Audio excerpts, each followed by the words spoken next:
Hey everyone, this is Friedel Raven. I'm here with my recap and review of The Last of Us Season number 1, Episode number 2. And yeah, the debut episode was very strong, and I enjoyed this episode even more, especially because of how intense and how action packed it was.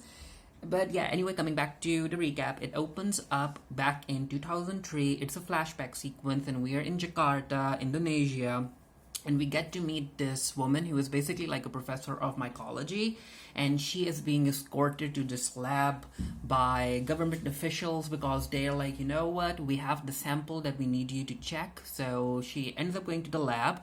At first she's like, did I commit a crime or something? But they're like, no, you're just a professor, we just need your insight. And she has been studying this particular type of fungus for a very long time, and she goes into the lab, she looks at the sample, and she's like, yep, that's the fungus that I've been working on, but why is this sample prepared in a very different way? And this is where she finds out that, yep, the sample for this fungus that she is looking at, it came from a human. And she's like, no, this fungus can't survive in humans. And they're like, well, you'll be surprised. They take her to this woman who is dead. She got infected, they shot her in the head. And I'm like, you know what, it's nice to see that people realize that you need to shoot others in the head when you're basically dealing with zombies. But yeah, that particular woman got bit in her on her leg, and the doctor ends up like cutting away the skin, and yeah, the fungus is growing inside her body. And then she decides to open the dead woman's mouth, and yeah, there's fungus inside and it's alive, and that freaks the doctor out. This is where the government official ends up giving her the lowdown about how the woman got infected, and she ended up attacking other farmers, and those farmers got infected too, and they had to shoot those farmers. And she's like, okay, but what about the person who ended up biting the woman in the first place? Where is that person? And they're like, we don't know. That person is still out and about, and apparently 14 farmers have gone missing. And she's like, okay. The doctor realizes what's happening, and she's like, yep, I get it. And she is freaked out, understandably. And the government official is like, hey, we brought you here because you have been studying this particular strain of fungus for a very, very long time. So we need a cure. We need a vaccine. Anything. And the doctor is like, you know what? Truth be told, bombs. Just start bombing the place because there's no cure, there's no vaccine, and I would like to go to my family, please. And yeah, we find out that even though the government officials were bombing certain places, they still couldn't really stop the pandemic from happening. And yeah, then we jump to 2023. So Ellie, Tess, and Joel are outside, and it's the next day, and they have been keeping an eye on Ellie because, of course, they're like, you know what, she got bit, she is infected, we don't necessarily know what's happening to her, she might turn at any second. And this is where they start interrogating her. And Ellie is like, hey, yeah, I got bit, okay? But I got bit a while ago. If I was supposed to turn, I would have turned already. So stop trying to, stop trying to threaten me about killing me, okay? And then she's like, hey, can I be excused? I need to use the bathroom. And they are like, you know what, just go back there in one of those rooms. You can go there to relieve yourself. And while she's gone, Joel and Tess start talking about what they need to do with Ellie.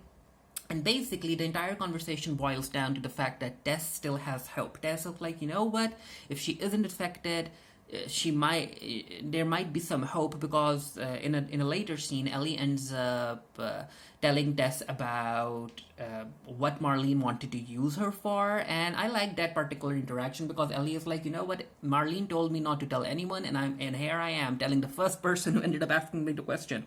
So yeah, basically Tess and Joel are on different they are of different opinions in a sense, because Joel is like, hey, we have heard this before about a cure, about a vaccine, it never works out. And Tess is like, hey Joel, we have to try, right? We have to try. And hey, we just hand her over to the Fireflies, and whether the vaccine works or not, who cares? We'll get her battery and we'll be out of here. And also there's this particular scene between Joel and Tess where Joel is looking at his fist, the fist that he used to attack the soldier in the previous episode, and apparently he has like a hairline fracture, and he's like, hey, it will heal soon enough. But yeah, coming back to the scene where Tess ends up asking Ellie about why she's so valuable, I really like that. Because Tess is like, hey, we can't take her back, and Joel is like, maybe we should, and maybe we should get the battery another way. But no, Tess and Joel are butting heads over Ellie, which, I mean, it was supposed to happen. It was going to happen sooner or later. So as our trio are making their way forward, this is where they're like, okay, so the long way or the short way? Now, the short way is, of course, dangerous. The long way is going to be slow, but it's safer. However, they have to go to the hotel in order to check whether or not their path is clear. So that's what they end up doing. As the trio are walking, this is where Tess asks Ellie about how she got bit, and Ellie tells her that, well, I decided to sneak into the mall that's forbidden, and I didn't realize that they were going to be infected in there, but yeah, I went to the mall, I got bit, there was an infected there, what could I do? And Tess is like, so, you were alone? And yeah, this is where basically Ellie... Well, I don't want to spoil stuff, but yeah, let's just say that she wasn't really being truthful about the mall situation. And also, Tess asks Ellie if her parents might come looking for her, if she has a boyfriend, and Ellie again is like, hey, I'm an orphan, and I don't got no boyfriend, because again, Ellie is, I mean, it's not basic, it's not a spoiler, Ellie is a queer character. So, yeah, and of course, after listening to her mall story, Tess is quite impressed by Ellie because she ended up sneaking into the mall on her own, so she has guts. And also, as they are walking, this is where Ellie is like, okay, so are the stories true about there are certain infected that can spread spores? And Tess is like, I hope not. And there are also certain infected that can like open up their brains to like see in the dark. And yeah, so apparently, I guess as the season continues, we might end up seeing variants of the infected, because we do get the clickers in this particular episode. I'm looking forward to seeing that maybe by the end of this season, or maybe by season 2, we might end up finding the infected that are able to spread spores, because this is a fungus and it should be using spores to spread itself. But then again, it's a TV show, and I guess the writers and the creative team didn't want their actors to be walking around in gas masks. They reach the hotel, and of course Ellie is excited to be in the hotel. It's her first time basically outside the walls, and also she's a kid, so she's kind of playing around, but then she ends up getting scared because she encounters a skeleton. They encounter a block, and Ellie is like, hey, I'm shorter, I'm smaller, I can climb up there. And Tess is like, no, if you die, we get nothing. So you stay back with Joel, and I'll like climb up and open the door from the other side. Then we get this scene between Joel and Ellie, and they're asking each other questions, and they're trying to get to know each other. And Ellie basically takes over the conversation, and she starts asking Joel a whole lot of questions about where he's from and everything, and whether or not he and Tess are a thing. And Joel is like, no, pass. I don't want to talk no more. And then Ellie asks Joel about, you know what, is it tough to kill all of those infected outside? Because there were people once, right? And Joel is like, yeah, I've killed a whole lot of them. And sometimes it's tough to kill them. And Ellie is like, what about the soldier you ended up attacking the previous night, right? He wasn't infected, but you still attacked him. And Joel doesn't necessarily answer that, because he has issues that he's dealing with. And also, Ellie asks the question about how long do infected last? Like, okay, you're infected, you've turned, now what? And Joel is like, well, some of them keep on roaming around for like, what, 2-4 months? However, there are certain infected that can continue roaming for 20 years. Tess is able to open the door, and they all go into the balcony, and yeah, it's bad. The long way that they usually take, it wasn't like filled up to this extent by the infected. So they're like, you know what, the last time we came here, all of them were still inside the buildings. So I guess certain people ended up seeking shelter in the buildings, and they got infected, and now they're just lying around. And as far as how the infected function, there are certain patches of this fungus on the ground, like tendrils, and if you step on them, the rest of the infected, that they basically share a hive mind. And if you step on a tendril or an active tendril, then yeah, they instantly know where you are, and they come running towards you because they know your location. So it was kind of very Stranger Thingsy, the upside down thing, with the tendrils and the fungus like also growing underground. And they're like, hey, we still have another way to get there, right? We can go through the museum. So all 3 of them, they walk to the museum, and nope, they notice the open door, and they're like, uh-oh, should we still go? And they're like, hey, we should still go, right? We have to. Joel does make sure that the fungus is dead, right? So even if they end up stepping on this dead fungus, it won't alert the rest of the infected. And of course, Ellie asks for a gun again, and they're like, no.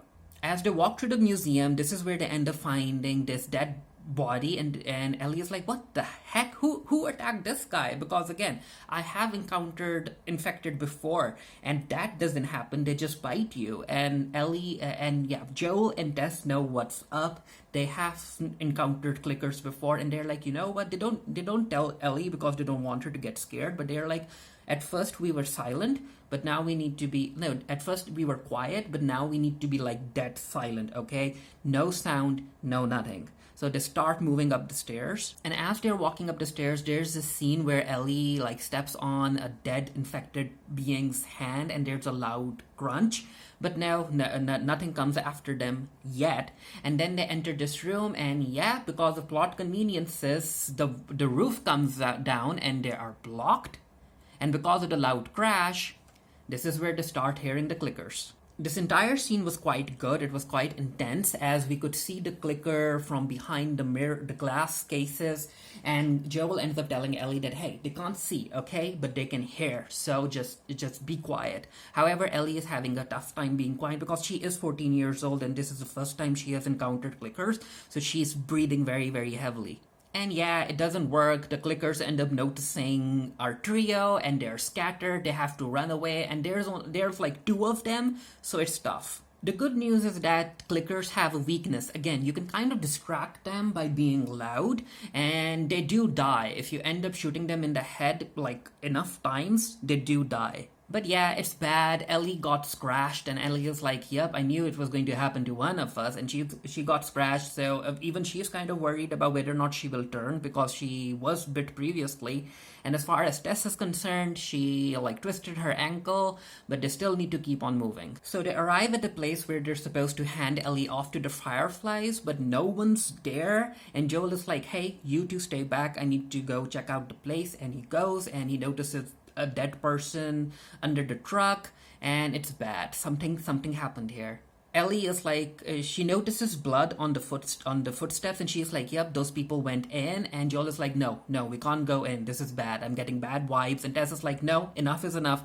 I'm handing Ellie over to the fireflies. So she just barges into the building, and they end up encountering a bunch of dead fireflies. And Ellie is like, what the heck happened here? And Joel is able to deduce that, you know what, one of them got infected.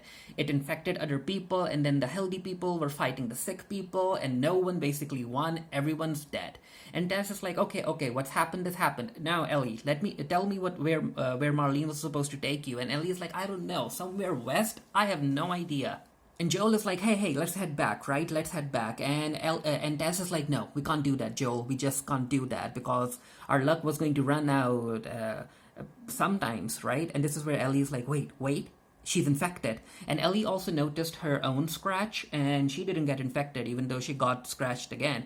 But Tess, it's a different story for Tess. And Joel is like, no, Tess, no. And this is where Tess is like, I'm staying, Joel. I'm gonna stay. I'm not going to go back. I can't go back. However, you have to take Ellie, and you have to keep on heading forward. You have to give her to Bill and Frank. And yeah, Bill and Frank were part of the game. However, we didn't necessarily get to see a whole lot of their relationship, but that's going to change in the TV adaptation. And yeah, Joel is like, no, I can't do this. I can't do that, Tess. And Tess is like, no, there's still hope. Again, she has hope, even though Joel has like basically lost all hope. Tess still has hope. She's like, what am I trying to say?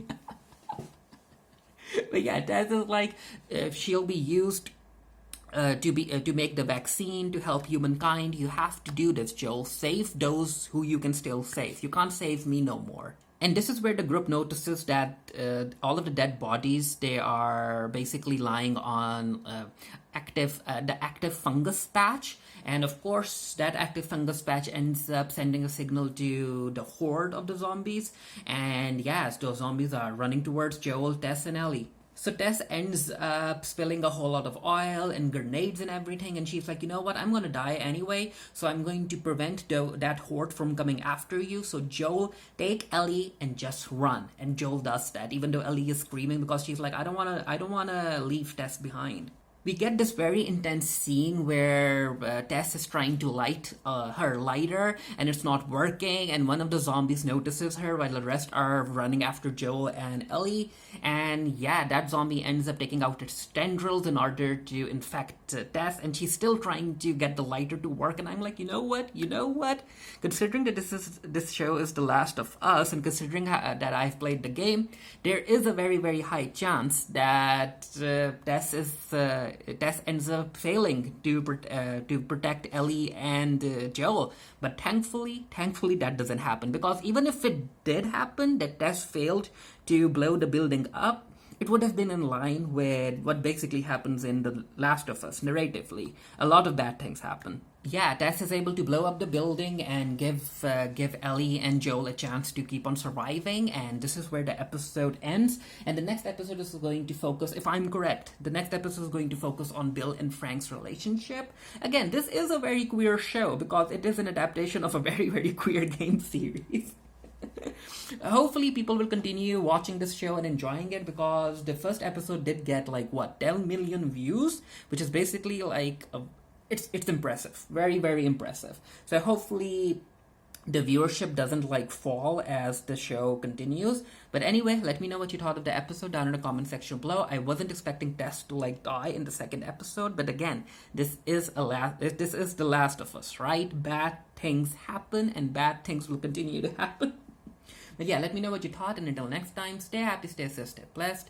See you guys later. Bye.